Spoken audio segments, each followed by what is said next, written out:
and this week in Toku, we're going to be discussing the premiere of Zenkai Sentai, God damn it, I can't believe I screwed that up. That's the second time in a row I've done that. I'm going to start from the top. Do you like Toku? Well, I like Toku. What about Toku? This week in Toku. Hello everyone, I'm the Vacuuminator. I'm Buster. And I am Database Ranger. Greetings, Ranger fans. And this week we're going to be discussing the third episode of Power Rangers Dino Fury. It's fine, I make that mistake all the time. The premiere of... Dino Fun Charge. Yes, Dino Fun Charge Fury. That's the show. That's the show Hasbro is currently... Mighty Dun Charge. We're also going to be discussing Kikai Sentai Zenkaiger Episode 1 and a little bit of Tokusatsu news. But before we get into that, as always, I like to ask my co-host how their week has been. But first, I'm going to throw it to Jake because it's been quite a while since we've had you on this channel, sir. So how have you been in the intervening time? It's been 10,000 years. I've been very busy. It's obviously been a very strange year for everyone. But in my little neck of the world, MJ and I have welcomed our wonderful new child into the world, which has been delightful. Mazel tov. Thank you very much. And I forget when the last time it was that I was on here. The 01 spoiler cast. I was on there too. Oh, it was the final discussion of 01. That's right. Okay, so that was back in the fall. Okay. So, I did a whole bunch of live streams to try and save the world, and maybe kind of succeeded with that. I don't know. But mostly it was I did a series of live streams running through the first 6 seasons of Power Rangers to raise funds for voting rights, and we managed to raise across the course of 4 different weekends, 6 seasons. Many guests, almost 300 episodes, and 4 different charities. We raised, I think it was a grand total of $5,000, which was amazing. So that was a very big accomplishment that I'm very proud of. And then just chugging along on teaching high school physics and math, and releasing more episodes of Database Rangers Power Review. With live commentary streams every weekend.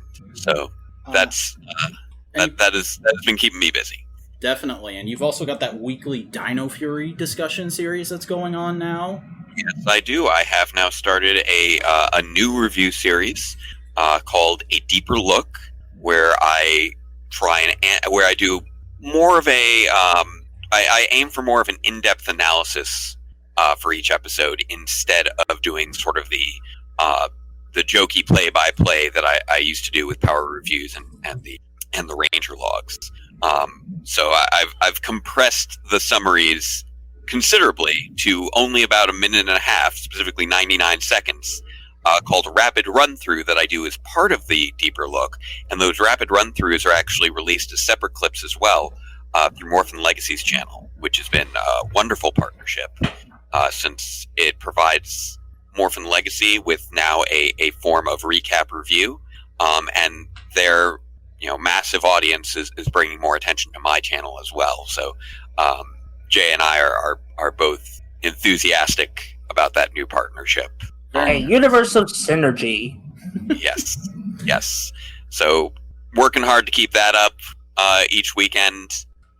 Releasing those within 24 hours of each new episode, so keep your eyes open on Sundays at 8 a.m., with the exception of this week, since Dino Fury is preempted for the Kids' Choice Awards. But the following week, you look out. And those are coming out incredibly fast. I remember doing a double take when the first one dropped. Yes, the first one I did release same day, and then Jay and I sort of hashed out a regular release schedule, and we decided Sundays at 8 a.m. would work better with our respective schedules, because he works weekends very often, and as of now, MJ has started working weekends again, part-time, so little RJ is my responsibility on Saturdays and Sundays. So trying to take care of a baby while also writing, filming, and editing a 10-minute review that involves me being very, very quick with my speech. Little challenging. I mean, working on getting the hang of that. I just have basic adult stuff to do during the week, and I just recently had to put my own solo channel on hiatus in order to be able to keep up with this stuff at the same time, so I can't imagine. It's challenging. I mean, this last year, we did stop doing the Super Sentai live reactions after the end of Soldier, just because I wanted to focus on finishing my graduate program. So I have not seen Cure Major yet. So I actually, because we were doing that through live reactions, and then we weren't doing the live reactions on that, so I wasn't sure if I wanted to watch them independently or if we wanted to try and watch them for something else. And so an entire year then went by without me making up my mind, so I never ended up seeing any of Cure Major beyond watching the episode 0 special. Well, that's fine. You've still seen more of it than me. I've seen that one, the one movie special episode, prequel, prologue, whatever you want to call it. So that I'm a little bit behind on my Sentais, but I've decided to jump back in this week, as we'll be discussing later in our Kikai Sentai Zenkaiger discussion. Yeah. But it's been a busy couple months. Well, it's good to hear that you're still keeping up. Your work ethic is always inspiring to see. Well, thank you very much. Buster, how you been doing in the past week since we last recorded? It's actually been a very chill week. Not much stress or drama, kinda. Though there'll be like points, but not like entire weeks of that, or days, I don't know. Time has no meaning anymore. Speaking of time having no meaning anymore, I got vaccinated, so that's neat. Hooray! Good for you! Hey, solidarity! I'm the only person on this podcast right now who isn't vaccinated. Oof. And it's in your name. I know. The vaccine, no joke, I have Googled it. I have Googled how to get vaccinated in my state like 3 times in the last week, and the only thing that comes up is for 50+ people. So I'm just waiting for them to open it up. Those spots go quick. Yeah. Like I'm a teacher, so I'm on that tier. I work part-time as a grocery worker. Yeah. So every state has obviously their own qualifiers, but they're pumping those out quick. I think they've already hit 30 million vaccinations now, which is fantastic. Nice. That's like 9% of the population now. Good stuff. As for like Tokusatsu related stuff, I watched the episodes of Zenkaiger Dino Fury this week, and I also started a little show called Time Ranger, though I want to discuss that next week because I don't want to burden our guest with my Time Ranger ramblings. All right, well, we'll all look forward to that next week. I've been doing pretty well. It's been a weird dichotomy of both stress like ramping up and then suddenly being relieved out of nowhere due to our own production woes. I expected to be very busy the last 2 nights, and then suddenly I wasn't.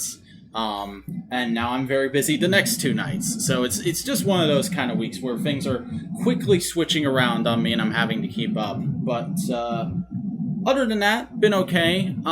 Can't say I really got anything done outside of the happenings this week, so I'm looking forward to getting into those. But before we do, I do have a little bit of housekeeping for the show to go into, which is basically just to announce that, like all the other modular podcasts, we are now available through Anchor and all its affiliated podcasting websites and apps. So if you want to listen to this show on the go and you don't have YouTube Premium, you can now listen to it through Anchor, Spotify, Breaker, Google Podcasts, Pocket Cast, Radio Public, and it looks like that's everything for the moment. There's also a straight RSS feed, RSS feed that got set up, and I'll have links to all that stuff in the video description of this episode on YouTube, and definitely go check those out if YouTube is not your preferred way to listen to podcasts. But that's all on that front, so I think we're going to go ahead and go straight into the news if nobody has any objections. So still not available via Telegraph yet, huh? I'm working on it. Gotta get on that, man. That's the way of the future. Yeah, that's gonna be the next hipster thing. Now that they're done with vinyl, they're gonna move on, and like VHS tapes are the current thing. They're gonna move even further back to Telegraph. I mean, if you can't learn how to communicate, about Japanese live-action children's programming through Morse code, you're gonna get left behind. That's true. We gotta get up. That we are. I mean, we kind of already been left behind, but who cares? All right.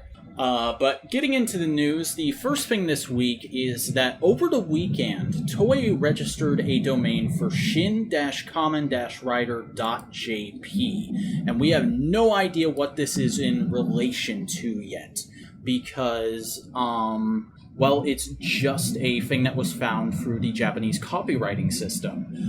There's been no official announcement of anything yet, but it could be like a sequel to Shin Kamen Rider: The Prologue.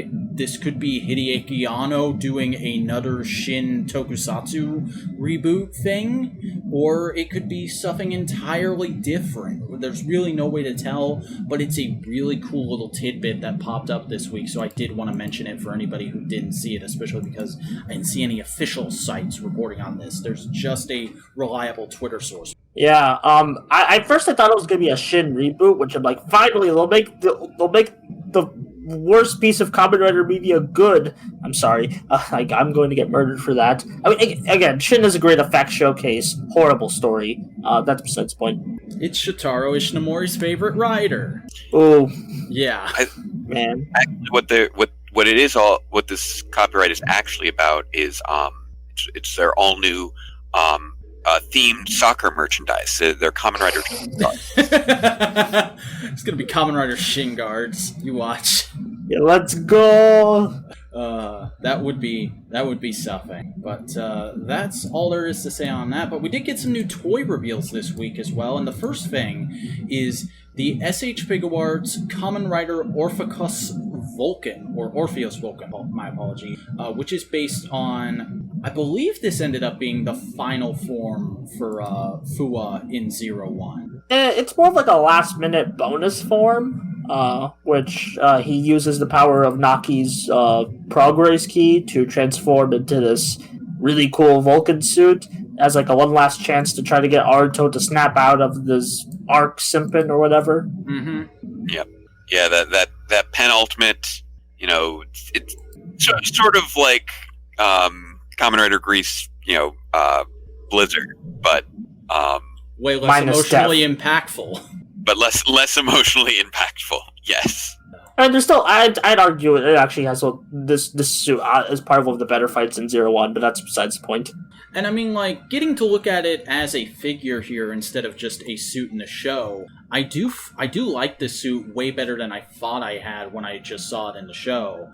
There's a lot of detail here. The colors are a lot more synergistic than I remember them being. It's a good looking suit. I would buy this toy if I had an actual strong connection to it in the show, but it's just one of those things where I'm like, yeah, this form looks cool, but I don't need it. And it's kind of crazy that this is a non-exclusive Figuarts, at least from what I can tell. They basically took Assault. Actually, no, it is a premium Bandai exclusive. Okay. So this one will be. This is something you'll need a middleman. Yeah. All right. Shall we move on to the Minipla? Yeah. We have our first proper look in color at the Super Minipla Hyakuju Sentai Gaoranger GaoKing, which is the Wild Force Megazord for those of you who don't know your Sentai.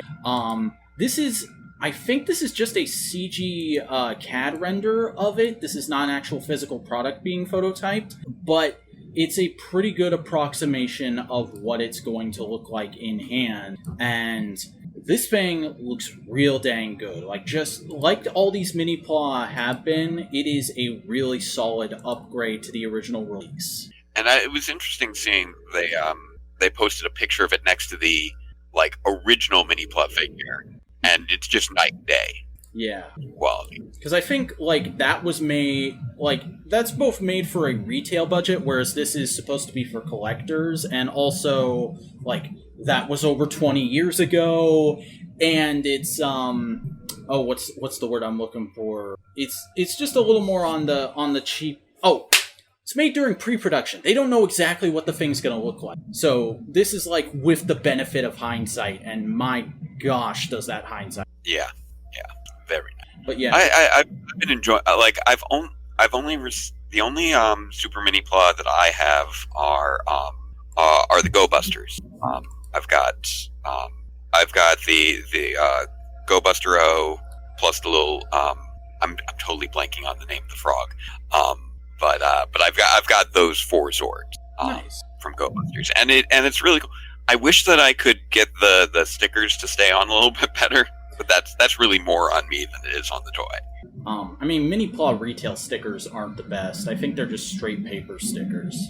Yeah, the level of detail is fantastic with the scale and size. Yeah, I've always low-key wanted to get into Minipla, but the big thing for me is just, like, I do not have the time to sit there and build a complex model kit, so... Yeah, I don't, I really don't either, although it is satisfying.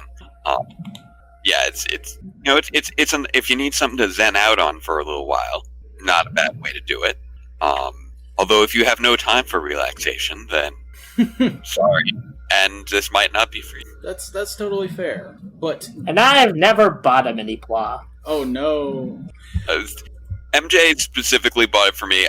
I believe it was for my birthday, because they wanted me to relax. Nice. Like, you need to sit down and build this now, and that will be you relaxing, and you need to do that. So This is your mandatory relaxation for the year, sir. Mandatory fun. That's a good Weird Al album. I like that one. Yep. Anyway, should we talk about the other Gaoranger thing, or should we move on to Pacific Rim? Let's do the other Gaoranger thing real quick, because, and hopefully I don't butcher these names, Noboru, Kaneko, and Kazuyoshi Sakai, maybe? Gao Red and Gao Black. Yeah. They did a talk show 20th anniversary thing for Gaoranger in Japan, which was, or they're going to be. This article isn't quite clear on it. But I think they're going to be. okay, so there's basically going to be a long special where they're going to be discussing their careers since Sentai and their thoughts on Sentai and being in Sentai, and also they're apparently going to be showing a few episodes of Gaoranger with commentary and the V-Cinema, which is very fun, very interesting, and they also made a couple quick comments to promote it, which is hinting at potentially more Gaoranger 20th anniversary stuff in the coming months. I'm not sure. Was Gaoranger very popular? Like, I mean, it was Sentai's 25th anniversary, I believe. because Yes, I know Time Ranger was a bit of a flop, but like I think Gaoranger was a bit better. I've heard I've never heard it particularly praised in any regard. I was talking about like in a commercial aspect. Yeah, I mean, I'm sure that it probably did quite well commercially, based off of its its mecha line being very strong. Yeah. So it probably did well in terms of merchandising that year, just with the very with that mix and match Zord structure being sort of new at the time. So Yeah. But that's just conjecture. I do not know how it actually performed at the time. Yeah. We're all filthy Westerners relying on translations from Japanese message boards. Yes. Yeah. Since Vac is... Oh, no, Vac's back. Sorry, I had to take care of something that was going on in the background. It's a fine. But then Pacific Rim? Yeah, our final bit of news this week is that we got the reveal of the Pacific Rim, the Black Robot Damashii Atlas Destroyer, which is a figure being made to promote the up-and-coming Pacific Rim anime. Massive It's air already quotes. out. It's Already out. Yeah, it's 7 episodes on Netflix right now. You can go watch them. Wow. I haven't seen any of them, but it looks very interesting, and I've heard a literally lot of not good heard praise. of it until I saw this figure got. I saw the preview on Netflix the other day. I like the mecha design. I do love me some Pacific Rim. Not gonna Yeah. lie. Basic- Dora Goodman. Basically, everything I've heard is basically this is what Uprising should have been, and like everyone hates Uprising, so I'm like, okay, they must be doing something right. That's very exciting. Because I'm one of those people who thought the first movie was a masterpiece, and I was like, I kind of just want this to stand on its own, don't need to make it a franchise. And then they made Uprising, and I was so hopeful, and my hopes got dashed so hard.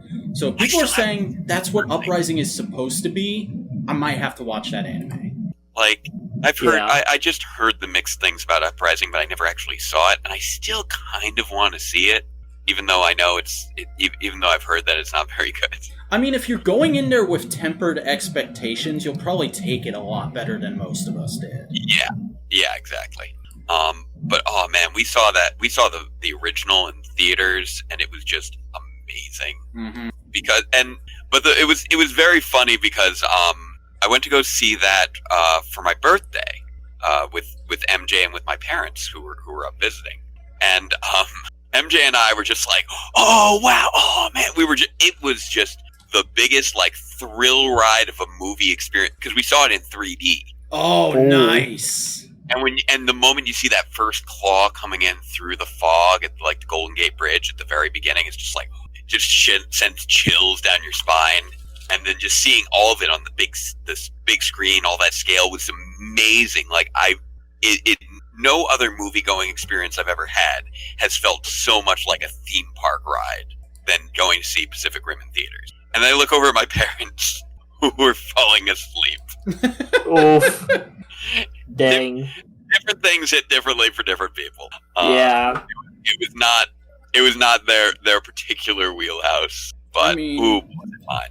I mean, case in point with that, last night I watched a movie called Gangster Squad for the first time, which is this neat period piece from a few years back with like a bunch of famous Hollywood people playing police trying to take out gangsters in LA. And I walked away from it going like, that was completely fine and serviceable. A perfect 5 out of 10 movie. I won't remember it by a week from now. But then an hour later I went, but I bet my grandpa would have loved it. Right. Yeah. Speaking of grandpas. What? That's kind of my... There's a grandma in Zenkaiger, so I guess we could go on to that. Speaking of grandpas, worlds inhabited by robots. Yes. That's what my grandpa was always afraid of. Well, I mean, they kind of called skip it a bit, they kind of call what's his name? Zuran, like a grandpa character, so... Yeah, it's a little weird. But, let's go ahead and get into it. And, hey, since we have a special guest with a very cool narrator voice this week, I'm not going to introduce the episodes. He is, so take it away, Jake. Kikai Sentai Zenkaiger, Episode 1, The Crazy Cool Kikai World. One day, many parallel worlds start to fall into the clutches of an evil dynasty known as the Tochi Tendo. The only world that remains is the one where Goshikira Kaito lives. For some strange reason, the world where Kaito lives and the Kikai world where the Tochi Tendo are from have been merged together? Question mark, exclamation. Yeah. That was beautiful. So, and since you're our guest as well, I guess I'm going to let you go first. Can you give us a quick general spoiler-free thoughts on this first episode of Zenkaiger?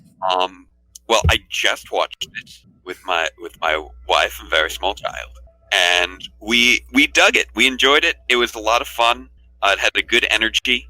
I get the distinct impression that it was largely inspired by wanting to shape production around the difficulties of filming in the COVID times. Hence having the suit actors not have human forms, which for most of them, with the exception of Zenkaiger.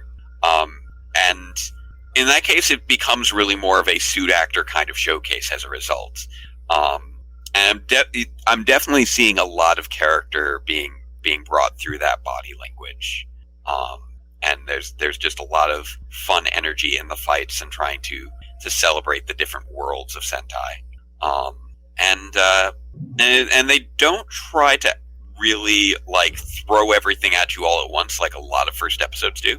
They are doing sort of a slower rollout of the characters, with this one really sort of kind of throwing just a few of the characters into the unexpected nature of the world, and getting a little bit more of an arc for each of them, and getting a little bit more world building, rather than try and squeeze the entire team into a single episode. And I think that was fairly smart, and I think that made for a little bit more of a relaxed feel. So those are some of my more general thoughts on the episode.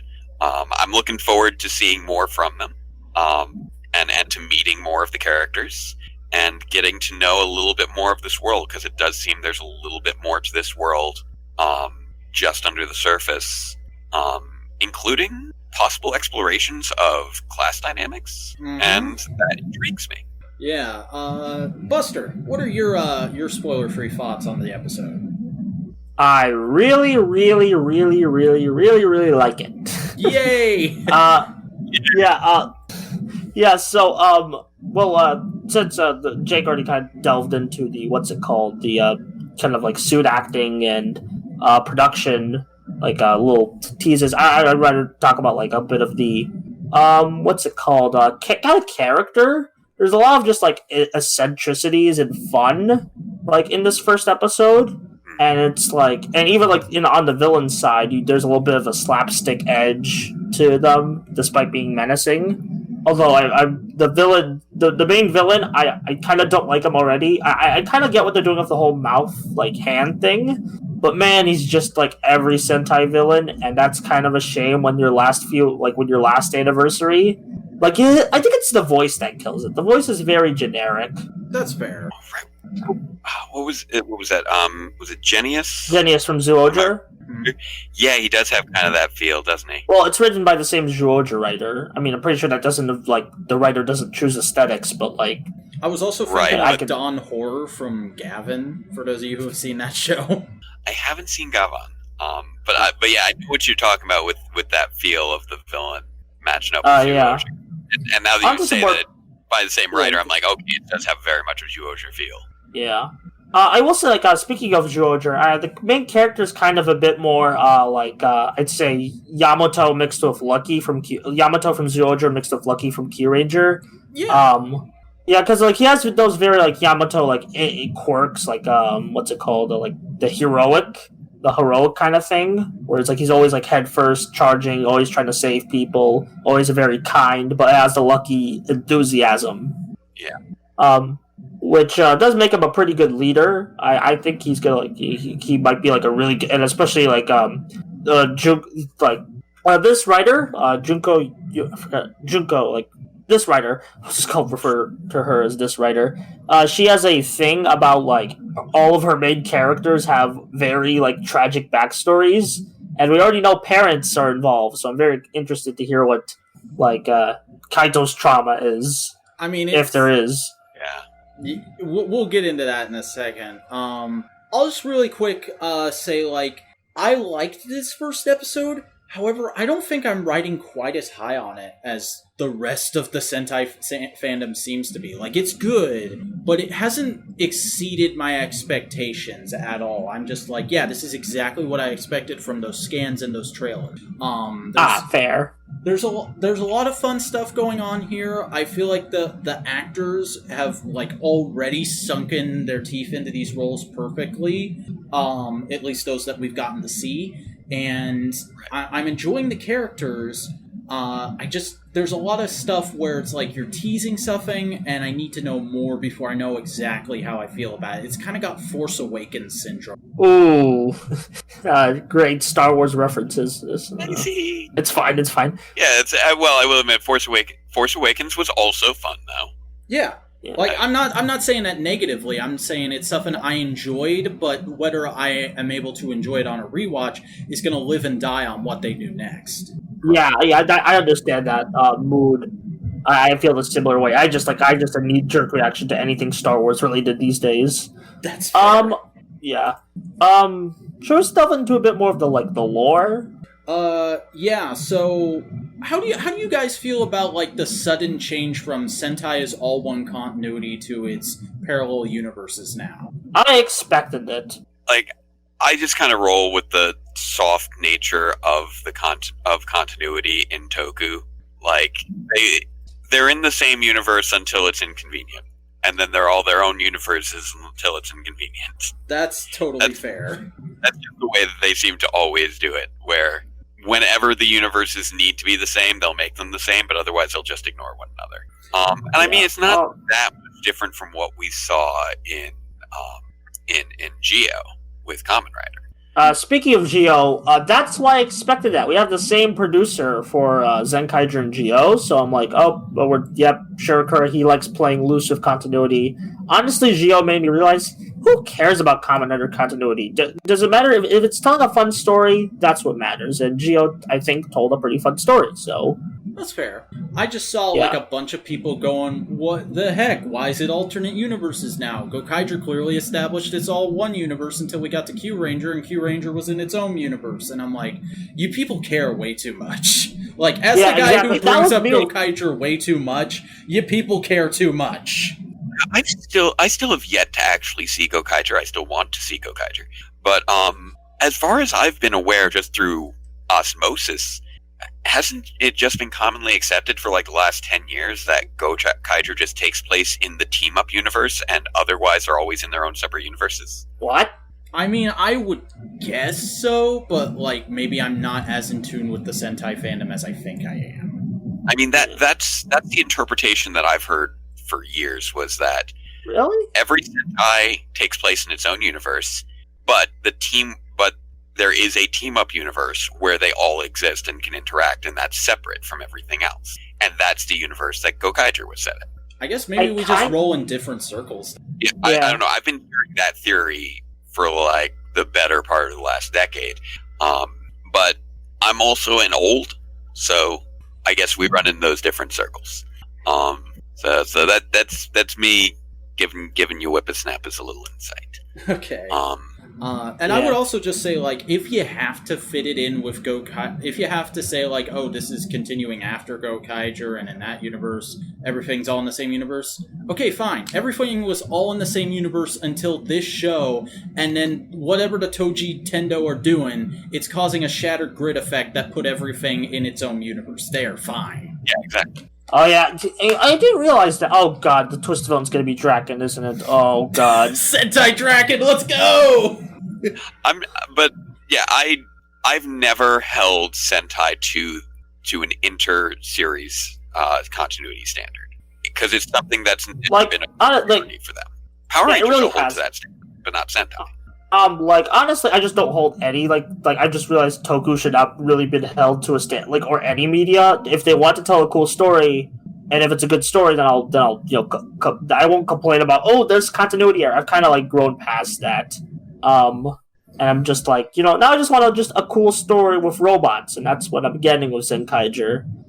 Speaking of robots, can we talk about Juren? Yes, Juren is best boy. Yes, already. I didn't expect him to like him as much as I do, but I think the moment I fell in love with him, I was already I vibe with this character. But as soon as he did that first wink and he's just dancing with those fellas, that was beautiful. He's got a great energy. He's got some pathos while also having that great energy. Really, and that really ties into the that class struggle element that I was pointing out earlier, that I really look forward to exploring more. Because the show starts off and it's like, whoa, there's robots, and then it skips a month ahead and it's like, everything's fine now, and then you get to that one scene and it's like, oh, Toei's doing another show about racism. Goody, I'm down, let's do it. Here we go. Because there's there's Gaoranger, there's frickin' Kamen Rider Drive. I'm sure there's other stuff I haven't seen. Yeah, I'm not sure how I feel about that. I think I'm just I think that might be a one-off thing, honestly.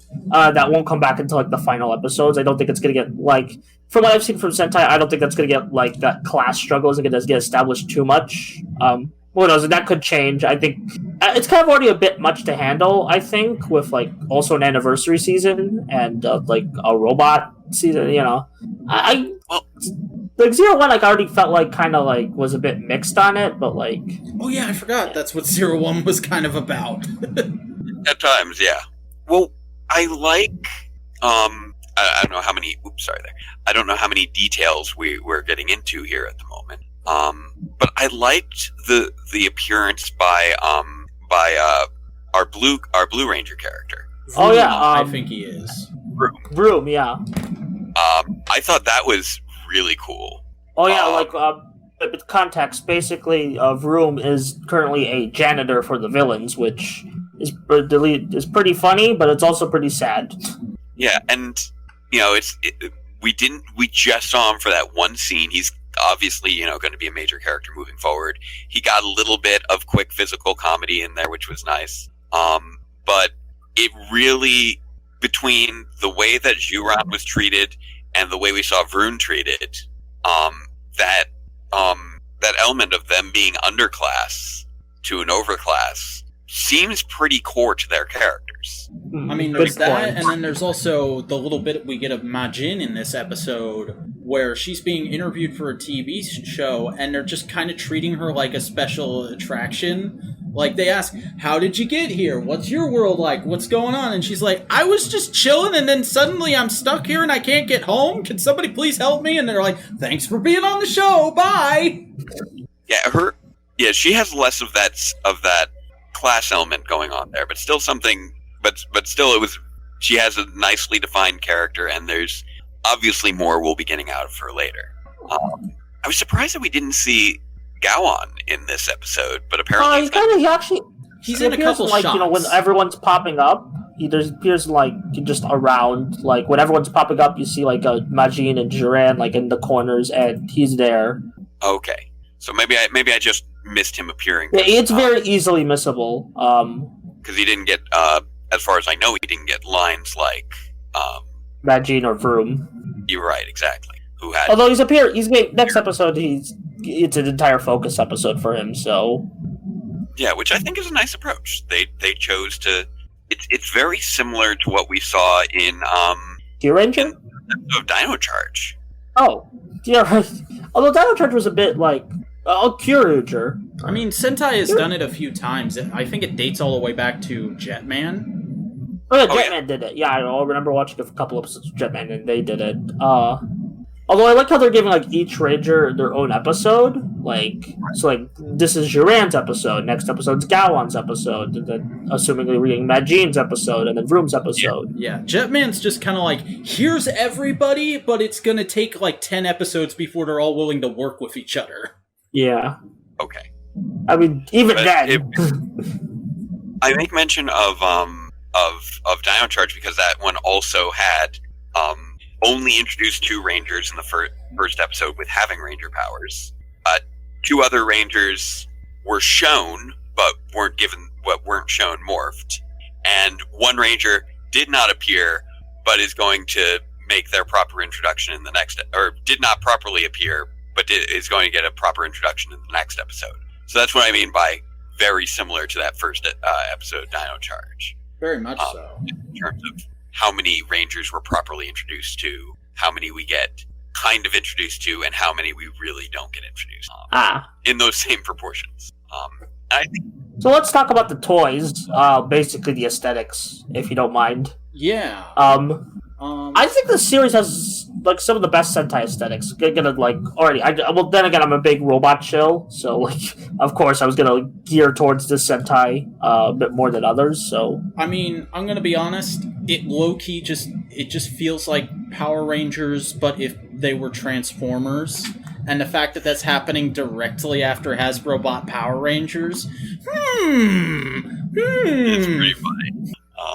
Yeah, this actually adds fuel to, I think Zenkaiger might be next in line for an adaptation, but, I'm not 100% sure. I mean, I don't know what the relationship between Toei and Hasbro is right now. It's all up in the air, so I'm not making any bets on future adaptations at this. Yeah, I'm just saying, like, if anyone has that bet, like, that adds fuel to your bet. I'm not betting. I've learned my lessons. I mean, their next pick is going to be really interesting. No, just like I've been saying for the last 3 years. No, the next season is when they finally decide to let me come on the show and write a Gaoranger adaptation, and that's obviously what's going to be the next season, even though they've now twice decided not to go with Gaoranger. You realize if they go with Gaoranger in 2 years, I'm gonna be like, oh, great, I guess Jake didn't tell anybody. Man. Q-Ranger, I think I'm liking the aesthetics of Zenkaiger. Hard to beat the aesthetics of Q-Ranger, though. That was such a pretty season. I mean, Juren does to an extent remind me of Chan. Yeah, like, especially the voice. Yeah. And like, getting back to aesthetics and toys real quick, I definitely need a Gear-Tingler, or Gear-Tingler, I think it's called. Oh yeah, the sound effects. Because I was kind of on it until I actually saw the episode, and oh man, those sound effects. They made the standby sound the freaking Gaoranger ending, dude. That is so awesome. Ooh, interesting. Now you see, I didn't realize. I don't pick up on those little sound cues as well as a lot of other people do. So that's fun. Yeah. Also, like the action choreography here is really good. I especially love the when they start using Sentai gear, like from Zyuohger and Ninja, which someone pointed out. Zyuohger was Sentai's last anniversary season. Ninja was Power Rangers' last anniversary season, and Zuren is based on the first Power Ranger season. So. Also, just like quick mention, I'm not sure what else I'm going to mention this. I love that before he activates in Ninja gear, Zuren does a little dance. Like, that's basically me when I like playing around with standby effects. So it was great to see that relatable. Also, he makes Takaharu's catchphrases actually cool. Yeah, that's something else I was going to say about this show. Like, that and there's a Ranger catchphrase and, like, specifically a team leader catchphrase in this show of, like, full power nonstop. And that could very easily get very annoying, but the way they played it in this episode felt very endearing. Especially because they linked it back to his parents. I really like that. Yeah, no, the little flashback to the parents, again, just very good character work.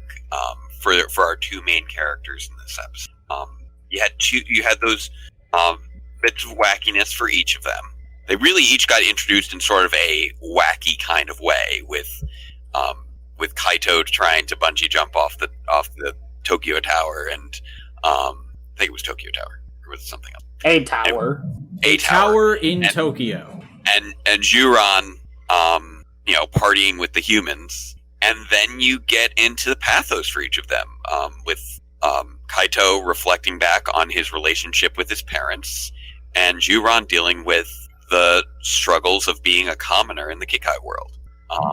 And when you have that juxtaposition, it creates a very good bond very quickly.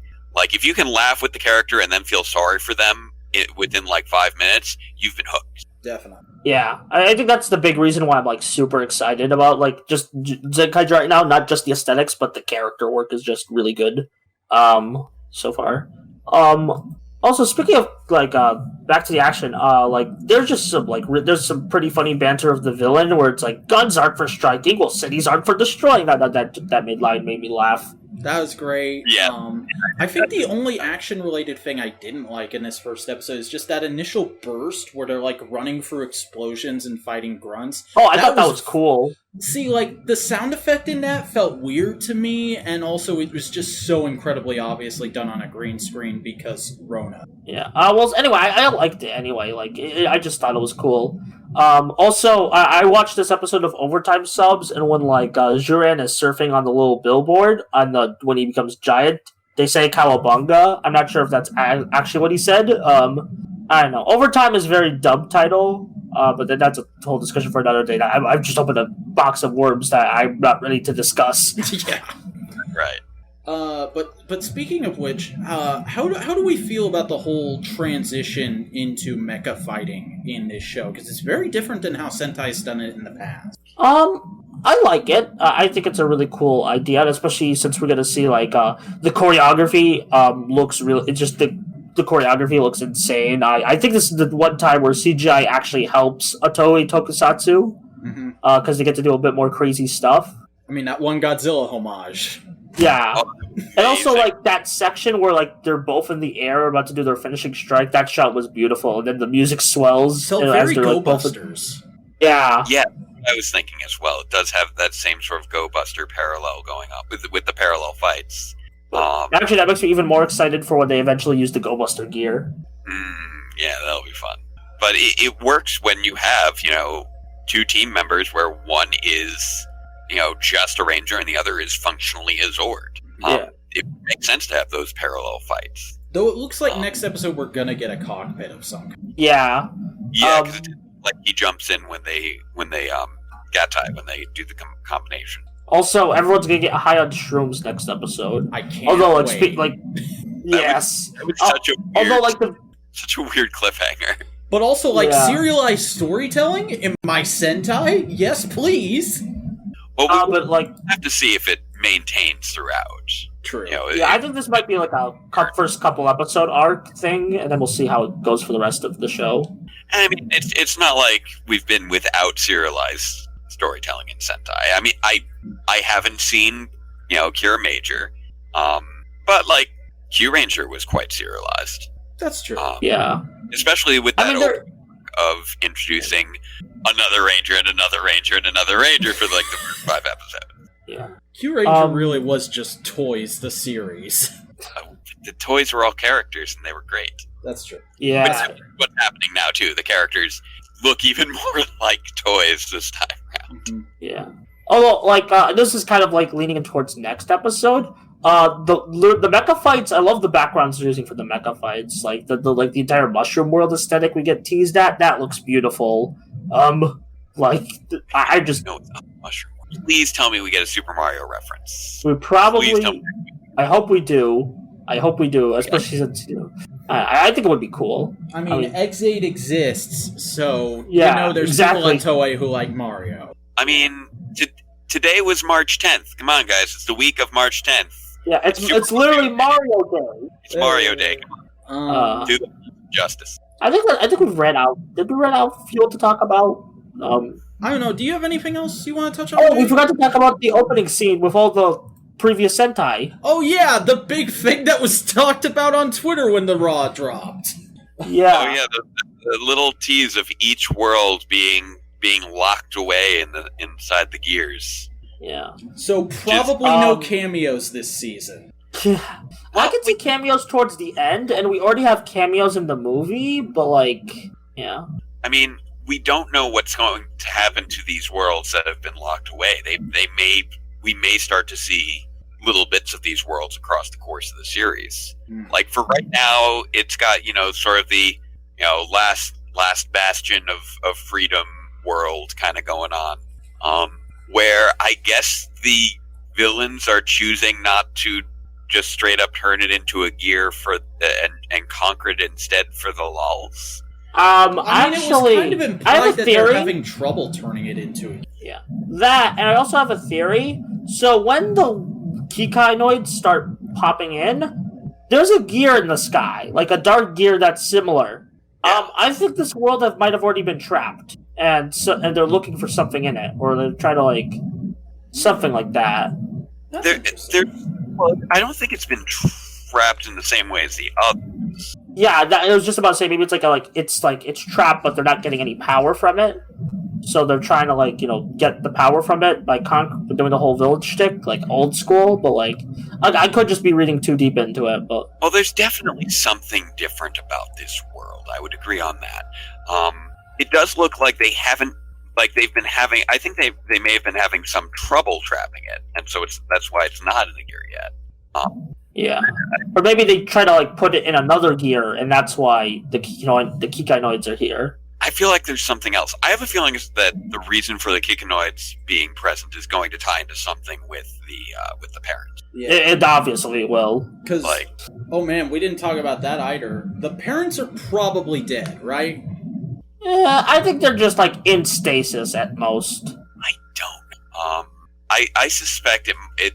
For all I know, they could have been lost in some other world, and then we'll see them eventually. They just need to get Jerry O'Connell on the job, and start sliding throughout the universes. That if Seamus is listening, that was for you, Seamus. Hi, Seamus. Seamus, I don't know who you are. Age disparity. It's a fun thing on the show. It really is. But It's extra funny because Seamus is younger than I am. but yeah, the thing with the parents is super interesting. I love the little flashback, and I think it's interesting that they're like apparently revered to some extent, where they get brought up on the news, but like they're not around, and we haven't gotten any explanation as to why. Like, again, kind of reminds me of Gaoranger, where just like barely ever talked about Yamato's parents until the other shoe dropped on that. Right. But that was for a very different reason. They weren't. That was less of a tying to the plot, and more so tying to his character. Mm-hmm. Whereas here, the parents are responsible for the powers. The parents clearly have an important role to play in the plot. We just don't know the full extent of that role yet. At most, we can agree that Akared's going to probably show up sometime. Probably, or at the very I think he at the very least showed up in. I don't. Maybe. I mean, this is the all red battle, so possibility. So yeah. But like, if it's like if it's all Sentai, then it's definitely gonna have some Akared. He'll be there somewhere. Gaoranger was the 40th anniversary, and he was in a net movie for that. So yeah, so he's definitely showing up sometime. Speaking of, there's definitely about showing up sometime in Dino Fury. Or Johnny, we should probably wrap up on Zenkaiger first. Yeah, Zenkaiger first episode. You guys would definitely say you're enjoying it. Looking forward to more. Yeah. Oh yeah, like I was saying, fun character work, splashy visuals. Apparently, at the very least, and I would say at least medium enthralling for a 2-month-old child. Nice. And with all those splashy colors, and looking at as if some potential sociopolitical commentary, I'm down for that. I do enjoy that sort of introspection in my Toku, so go for that. Anything else to add, Buster? Stan Juran there. Excellent. I like it. All right. Well, let's go ahead and move on. Oh, and get Vruna Union. Yes, get Vruna Union. Hey, Vrunion. That was a horrible pun. That wasn't even a pun. I approve of that pun. That pun has been approved. Okay, good. Excellent. Because Jake's an official member of the Pun Council of the World. Oh, good. Yes, absolutely. All right. Do you want to go ahead and intro the next episode we're going to be talking about, Jake? Oh, yes. Let me... Here we go. Power Rangers Dino Fury, Season 1, Episode 3, Lost Signal. The Rangers intercept a mysterious message from outer space, and Zato is desperate to know if it was sent from his home planet. Unable to decipher it, and losing hope, he remembers another important message from his past. All right. And since you already did a full video on this, Jake, I think we're going to throw first to Buster this time. Buster, give us your spoiler-free thoughts on Lost Signal. Okay, so this was different than I expected. What I expected going into this episode was we were going to see Zato with a master on his home planet, like as to use the Real Soldier opening footage of the Red Master and the Red Student fighting. I was completely off on that. They still might use that footage, who knows? I just think it's really good footage to use. But that's besides the point. So the point is, this was a pretty good episode. I'm starting to get a bit worried, though. I'm starting to feel like, oh god, there's some problems here that if they don't get addressed or get like cleaned up soon, we're gonna have some problems. It was a bit of a like wake up call, like saying, oh yeah, this show still needs healing. Okay, I guess we'll delve into that in a minute. But first, Jake, go ahead and give us your general thoughts. I did obviously a deep dive with a deeper look going into the character dynamics of this episode specifically, and the show in general. I do like how they're approaching Zato as a character. I feel like they're still getting a little bit of a handle on the performances with the various characters. So a few bits are still feeling a little awkward. But there's signs that the actors are starting to attain a good level of comfort with one another. Like I would say, for instance, the scene with Amelia and Ollie felt a little forced as they were going through it, but then the aftermath of that scene, the following scene, felt a lot more natural. So I feel like the actors are still kind of finding their group regard. Well, to be fair, that scene like it was very unexpected, so it was kind of meant to be an awkward scene. So. Yeah, it was intentionally awkward, but which is, a difficult thing to successfully hit without making it genuinely awkward. Yeah, fair. But I feel like they're still finding their way, but they are finding their way. And Zato got some really standout moments this episode, and they're clearly laying down the groundwork for some new stuff down the way. With the the lost signal premise, and hopefully more on Zato's origins with Rafcon. And I'm hoping that they get a better handle on the comedic relief as well. Mhm. But I feel like I'm being more critical of this episode now because I covered all the stuff I was praising in my review. But the character dynamics that they are constructing are quite strong. There is some good groundwork there. And there were some very nice sequences that I did really enjoy. Intelligent villain work. And I feel like I still need to see more of where the show is going with everything, but it does seem to be approaching a lot of things intelligently, which I appreciate from a general writing standpoint, with some wrinkles still getting smoothed out. All right. Well, Speaking of wrinkles, I could probably discuss what's worrying me about the show right now. First off, we'll look at the big obvious out of the way. Buster, I still need to give do you my want to talk? thoughts. Dang it! I'm sorry. I'm so eager to talk about this. It's okay. It's okay. We'll get into it. I promise. But I was just gonna say, like, I think I have the opposite opinion here, that I did with Zenkaiger, where, like, I was very lukewarm on that episode. Like, yeah, it's good, solid premiere, it's fine. This, I'm like, yeah, I'm getting into it here. I'm really liking this episode. I would say I enjoyed this episode thoroughly. However, upon a more critical thinking back sort of examination, there are like some structural things that bother me, specifically Jane and Jayborg. But we can get into that when we get into it. Buster, go ahead. Tell us what your thing is. Okay, so let me just first that's what I was just about to talk about, Jane and Jayborg. Hooray! I feel like that was the weakest point for a lot of us, unfortunately. Yeah, I mean, first off, I feel like Jayborg kind of just... I appreciate that they're not, like, pipsqueaks, if that makes sense. Like, they're not, like, smarmy kids. I appreciate that they're adults. Problem is, they... they have a good chemistry. Jane is her name? Yeah, right? Jane and Jayborg? Yeah. Yeah, they have a good chemistry. Problem is, they kind of feel pointless. Yeah. And I that's really my... Jane, but I would agree that Jayborg doesn't seem to fit yet.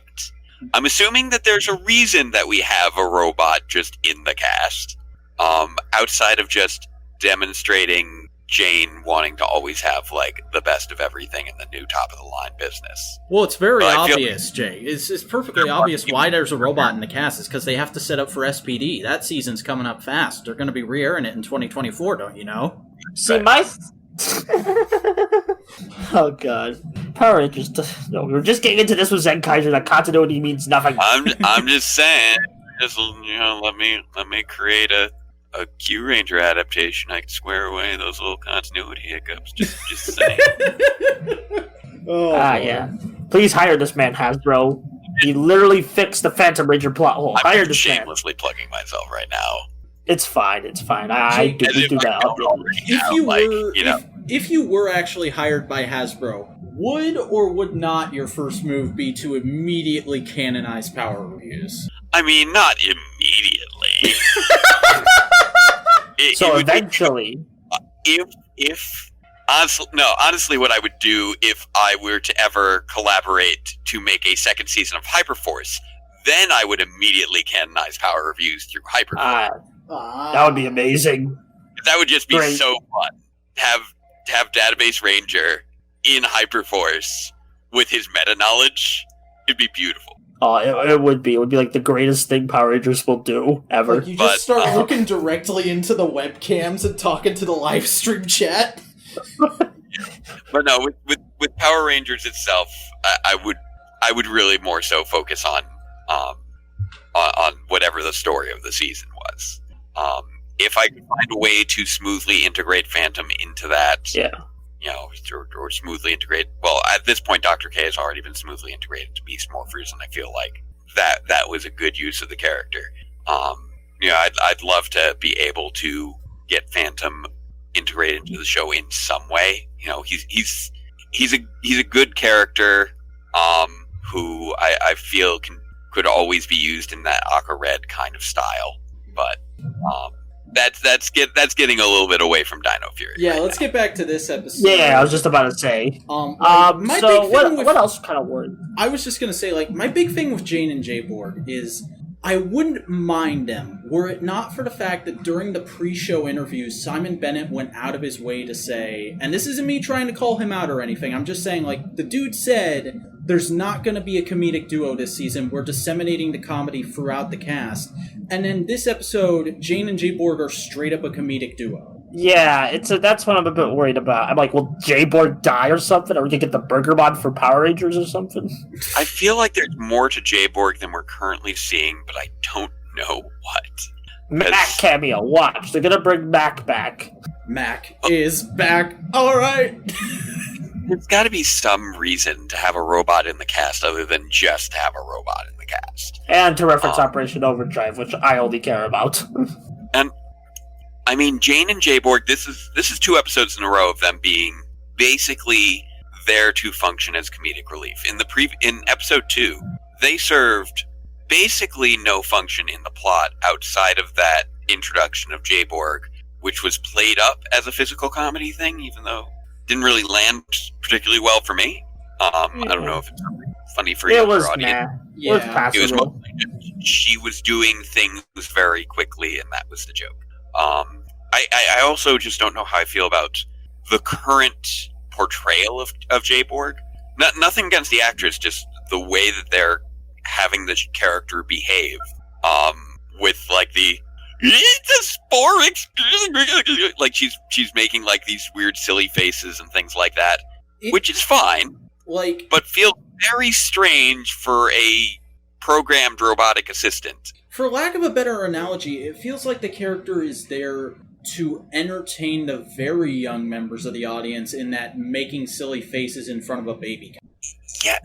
I mean, I like silly faces, but I still like a bit meh on her. I want to like her. I like it. It is cool that it is also cool just how over the top. No, actually, what I was going to say that these are 2. This is a female comedic duo, which we've never had before. We've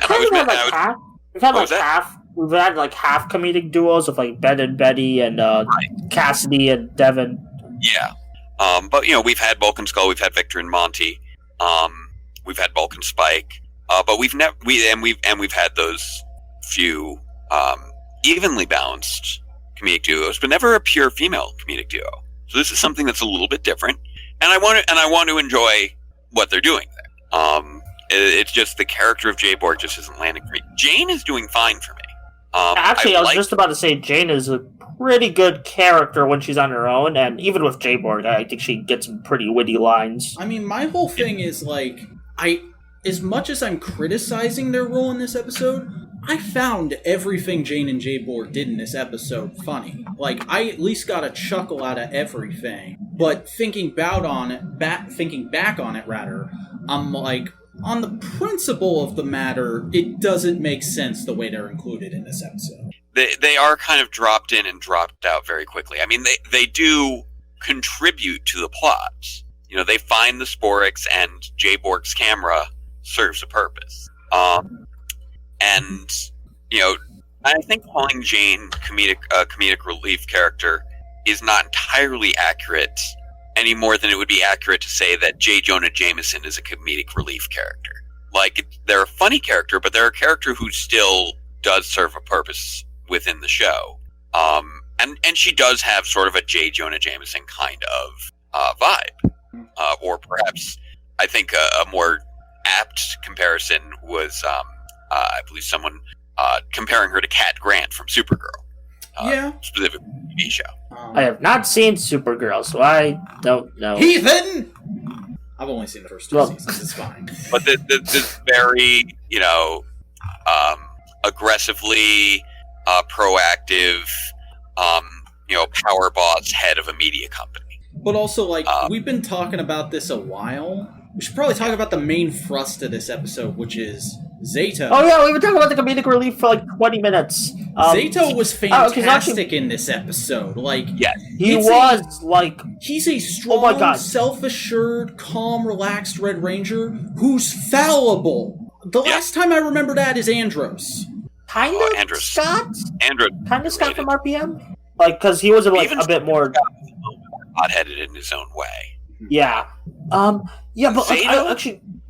Zato is just a breath of fresh air for this franchise. Because we've had, I mentioned this in the first episode, we've had these, quote-unquote, slacker Red Rangers for a while. And now we're finally getting a serious Red Ranger, but not an up-as-stick serious Red Ranger like Troy or Jaden, God forbid. We have, a pretty chill, but still calm, and, noble Red Ranger. And I think that's really cool. Yeah, he's a very Centurion, I think, would be a good term for Zato. What'd you say? He's very Centurion, I think, in the classic sense.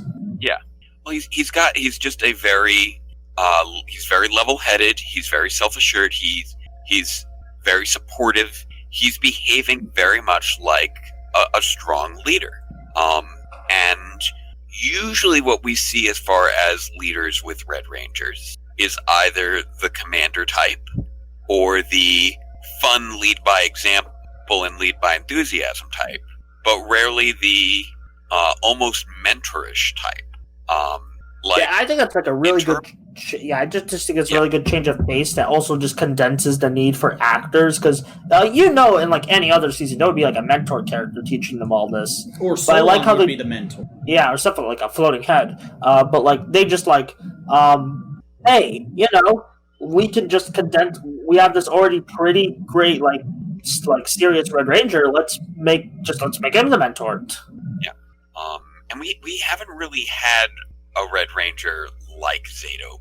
Yeah, even Andros, I feel is a bit of not really that great of an example. In surface level, yeah, they're both aliens who mentor a team of human rangers, but Zato's much more of he's been Andros feels just another member of the team, and he's just kind of their guide to the galaxy. Zato is more I feel he's more of the leader. He's more of a mentor. He's more of a person you want to learn from. He has a pathos about him that no other Red Rangers really had. Well, he also has a level of experience that no other Red Ranger has had. And I went over this in my review, that we've never had a Red Ranger with past experience having led a team. Ever, really. Andros had that, I feel we never... Andros, we've all kind of occasionally guessed at it, but it was never explicitly demonstrated in the show. As far as we know, it's just him and Zane. Fair. And they were partners. They were friends. Andros was clearly not the leader between those two, because it was just the two of them. Okay. So that's why I say Zato's the first who is explicitly the leader of a past team, and the only leader who's explicitly lost a full team. Unless my ghost theory proves true. Your ghost theory? I mentioned this in episode 1. It was a dumb joke. Okay. But yeah, it'll be interesting to see how if they choose to include any of the. I know you were mentioning the mentor footage from Ryu Soldier. If they end up deciding to include any of that. Which I suspect probably not, but it could be interesting to reference this past Ranger team. I don't know about Sentai footage, but I would definitely like to see more flashbacks to just Rafcon showing Zato's interactions with the past knights. Maybe do a series of focus episodes for the current team that also have a flashback subplot with the past team. I think that could be fun. Yeah. Well, I know that Simon Bennett has said there's a lot to see from Zato's backstory. There's just a wealth of story. Yeah, and also there's the leaked pictures. I'm not going to say what picture it is, but you probably know which one. There's actually some more shots of Rafcon we have not seen in the show proper, so we're definitely getting more flashbacks. Oh yeah, I forgot about that. I knew you were talking about a character, but I forgot about more Rafcon. Yeah.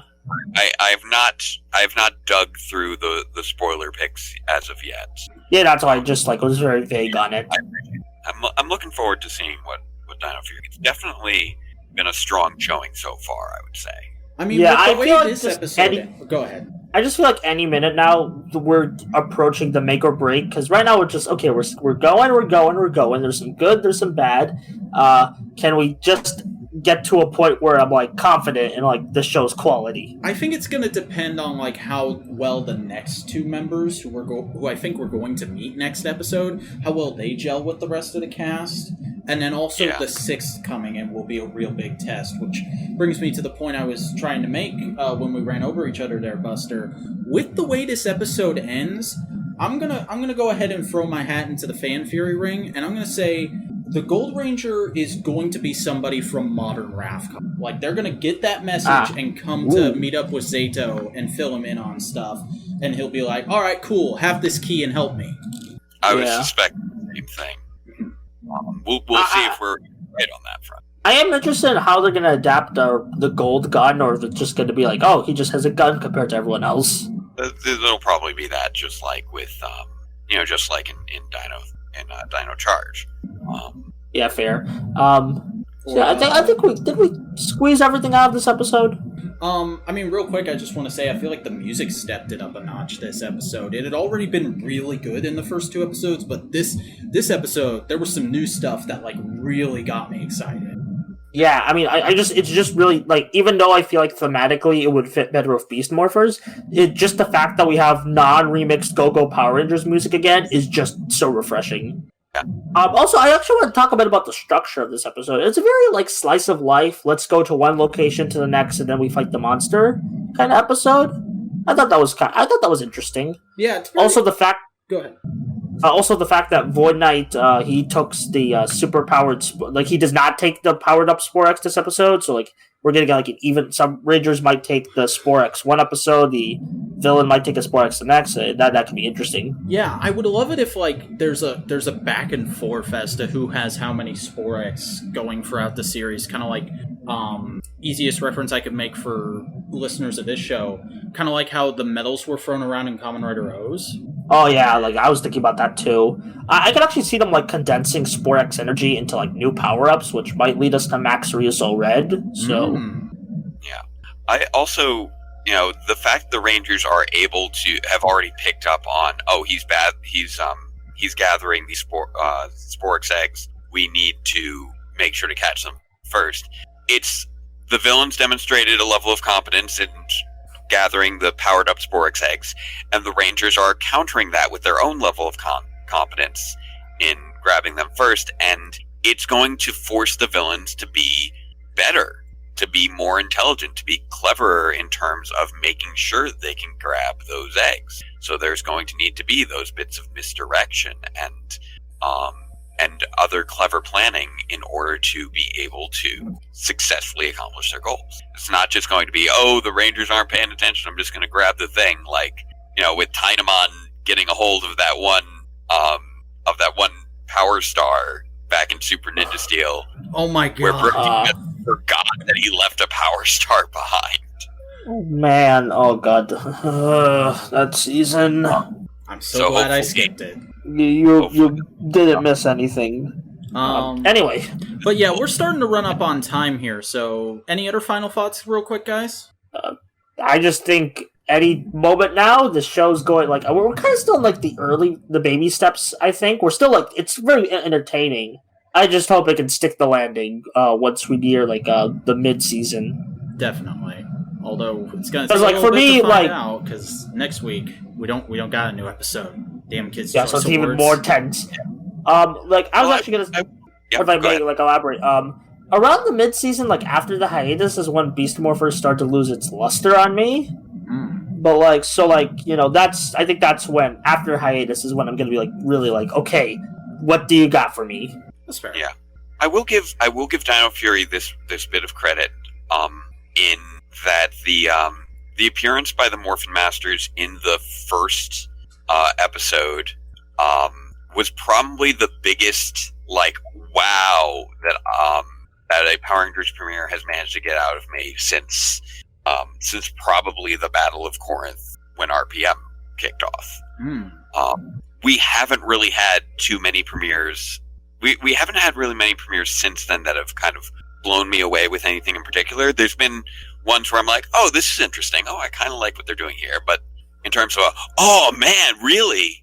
Like there have been a few moments over the years, like, seeing Tommy actually appear in the first scene of Dino Thunder, seeing the Battle of Corinth, seeing the battle between Alex and Rancic, seeing Andros at the big banquet on the Sumerian planet. Those were those big moments that are just like, oh man, this is something new, this is something exciting. And for the first time in about a decade, Power Rangers managed to deliver that with the appearance of the Morphin Masters, at least for me. And there does seem to be consistency in terms of they are setting things up for the plans on following things forward. Because one thing we didn't make mention of, and it's something I forgot to mention in my review, but I'd seen mentioned on Twitter, the damage to the modulator that was the crux of this episode happened on screen in episode 1. Oh yeah, that's right. I didn't When notice they were that. smashing henchmen apart, one of them got smashed against the modulator. There was no mention that was what it was. But if you go back and look at it, Okay, now I'm a bit more confident. one of the henchmen was smashed against the modulator when they burst apart. That it was that prop, and that was the prop that was malfunctioning here in episode 3. And I think it was Orange Ranger who pointed that out on Twitter, and I want to say Becca Barnes retweeted that with the eye emojis going like, oh. So clearly it was something that was intended. Yeah, I had not picked up on that, but that is some Nibbler actually being there in Futurama episode 1 type stuff. Yeah. And it's not something that needed to be talked about. It's not something kids need to know, but it's something that adult fans can appreciate by having seen and recognized. So that speaks to a bit more intelligence in terms of how they're approaching the storytelling. That they're setting things up so that people rewatching later who have that eye for detail can spot those details without those details being strictly necessary for understanding the story, so younger audiences can still follow. And I'm hoping that that's not just a one-off fun thing they decided to do, and that's a sign of something that they intend to do more consistently throughout the season. And I suspect that it might be, because they have been sort of teasing that in the interviews, that's kind of going to be their approach. Fingers crossed. Fingers crossed indeed. So I'm also going to give credit to Simon Bennett for giving all of these interviews, which has been most transparent that any showrunner has been. Yeah, it's the most transparent I think a Power Rangers production has been ever, and it's actually made me even more excited for Dino Fury than I initially incredible, was. Especially when people found his Twitter, he was like, I didn't make this to talk about Power Rangers, and now he's the most open guy ever to work on Power Rangers. Exactly. And the closest thing I can think of was Doug Sloan back in the days of Dino Thunder being on Ranger Board, and that's the only other example I can really think of. But that's a forum, and forums aren't as fast paced as social media.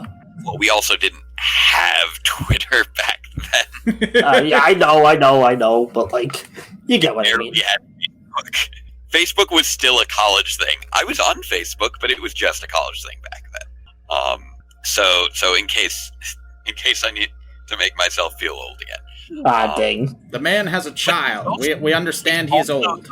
The first showrunner we've had in 10 years since Eddie Gazillion, who actually has notable credited experience on non-Saban television shows. Yeah, he just worked on Disney in general. He did I think it was either some sitcoms, a couple cartoons. He worked with Simon Bennett. He worked on Shortland Street and The Almighty Johnsons and Madigan's Quest and just a bunch of different New Zealand productions. Yeah. And so he worked with Simon. He worked with Simon Bennett. No, I'm saying Simon Bennett. Oh, wait, were you talking about Eddie Gazillion? Yeah. Oh, okay. Sorry, I was saying since Eddie Gazillion. But no, yeah, you're right. Eddie Gazillion worked on. Well, he did American Dragon. Jake Long was his big show prior to. Oh, okay, yeah. Because I know he worked on that show. I just wasn't sure how involved he was. I forget if he was showrunner or story editor or what. I'd have to double check. Yeah, a big writing credit is what you're trying to say. But throughout the last 10 years, it's all been Jonathan Sikora and Chip Lynn, who've pretty much only worked on Power Rangers and VR Troopers as far as television experience, to my knowledge. Mm-hmm. Yeah, that and like a bunch of direct-to-DVD movies. So the fact that we have somebody who has experience with other television programs is kind of nice and interesting. And it might be one of Like, I feel like that, and I'm sorry if I keep cutting you off.